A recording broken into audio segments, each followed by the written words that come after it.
ગીર સોમનાથના વેરાવળથી સમાચાર. વેરાવળમાં વાંધાજનક પોસ્ટ કરનારની સામે નોંધાઈ છે ફરિયાદ. પોલીસ પોતે જ ફરિયાદી બની અને કમેન્ટ કરનારની સામે નોંધી છે ફરિયાદ. વાંધાજનક પોસ્ટથી લોકોની લાગણી દુભાઈ હોવાની પણ અરજીમાં ઉલ્લેખ કરવામાં આવ્યો છે. તો ગીર સોમનાથના વેરાવળથી સમાચાર. વેરાવળમાં વાંધાજનક પોસ્ટ કરનારની સામે ફરિયાદ નોંધાઈ છે. પોલીસ પોતે ફરિયાદી બની છે અને કમેન્ટ કરનારની સામે ફરિયાદ નોંધી છે. વધુ વિગત સાથે સંવાદદાતા દિલીપ મોરી આપણી સાથે ફોન લાઈન પર જોડાયા છે. દિલીપ, શું વધુ વિગત અને કેવા પ્રકારની પોલીસ કાર્યવાહી? જે વાત કરવામાં આવે તો એક 2 દિવસ પહેલાનો એક વિડીયો હતો.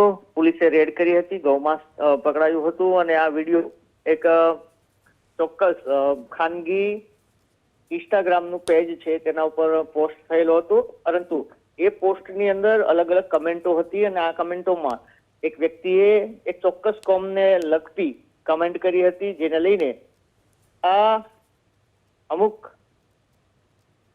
નેતાઓ છે તેના દ્વારા વેરાવળ પોલીસ સિટી પોલીસ સ્ટેશનનું ધ્યાન દોરવામાં આવ્યું હતું કે શહેરની શાંતિ ડહોળાય તેવી પોસ્ટ કરવામાં આવી છે, જેને લઈને કાર્યવાહી કરવામાં આવે. આ સમગ્ર મામલે પોલીસ જાતે જ ફરિયાદી બની છે અને તમામ મુદ્દે ફરિયાદ દાખલ કરવામાં આવી છે અને પોલીસે તપાસ શરૂ કરી છે. જી દિલીપ, સમગ્ર જાણકારી બદલ આભાર.